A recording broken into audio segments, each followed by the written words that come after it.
दोस्तों, आज मैं आपको महाभारत में अर्जुन की प्रतिज्ञा की प्रसंग के बारे में बताऊंगा। कृपया चैनल को लाइक, शेयर, सब्सक्राइब करें और बेल आइकन को भी ज़रूर दबा दें। कृपया अंत तक बने रहें। महाभारत का भयंकर युद्ध चल रहा था। लड़ते लड़ते अर्जुन रणक्षेत्र से दूर चले गए थे। अर्जुन की अनुपस्थिति में पांडवों को पराजित करने के लिए द्रोणाचार्य ने चक्रव्यूह की रचना की। अर्जुन पुत्र अभिमन्यु चक्रव्यूह भेदने के लिए उसमें घुस गया।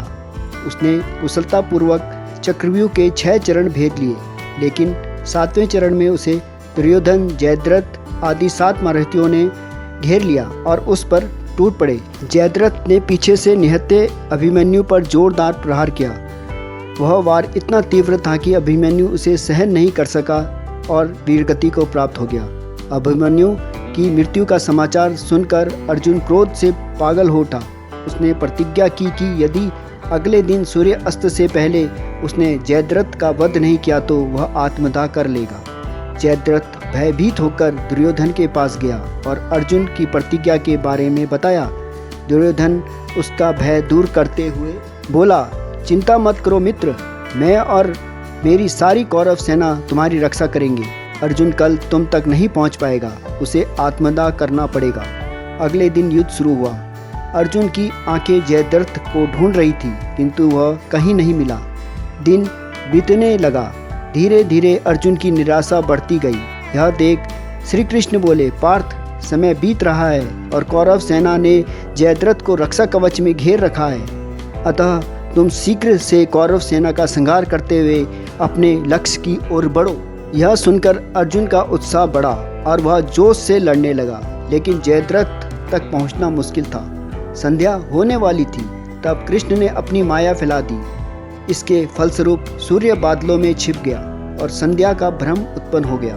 संध्या हो गई और अब अर्जुन को प्रतिज्ञावश आत्मदाह करना होगा। यह सोचकर जयद्रथ और दुर्योधन खुशी से उछल पड़े। अर्जुन को आत्मदाह करते देखने के लिए जयद्रथ कौरव सेना के आगे आकर अट्टहास करने लगा। जयद्रथ को देखकर श्री कृष्ण बोले, पार्थ, तुम्हारा शत्रु तुम्हारे सामने खड़ा है। उठाओ अपना गांडीव और वध कर दो इसका।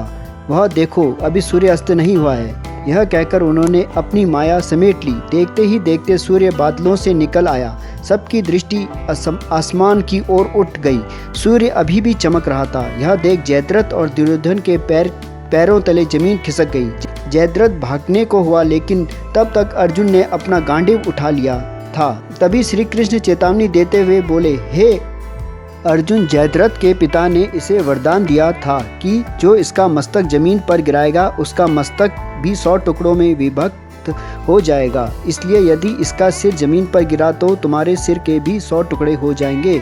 हे पार्थ, उत्तर दिशा में यह से 100 योजन की दूरी पर जयद्रथ का पिता तप कर रहा है। तुम इसका मस्तक ऐसे काटो कि वह इसके पिता की गोद में जा गिरे। अर्जुन ने श्री कृष्ण की चेतावनी ध्यान से सुनी और अपने लक्ष्य की ओर ध्यान कर बाण छोड़ दिया। उस बाण ने जयद्रथ का सिर धड़ से अलग कर दिया और उसे लेकर सीधा जयद्रथ के पिता की गोद में जाकर गिरा। जयद्रथ का पिता चौंक कर उठा तो उसकी गोद में से सिर जमीन पर गिर गया। सिर के जमीन पर गिरते ही उसके पिता के सिर के 100 टुकड़े हो गए। इस प्रकार अर्जुन ने अपनी प्रतिज्ञा पूरी की। धन्यवाद।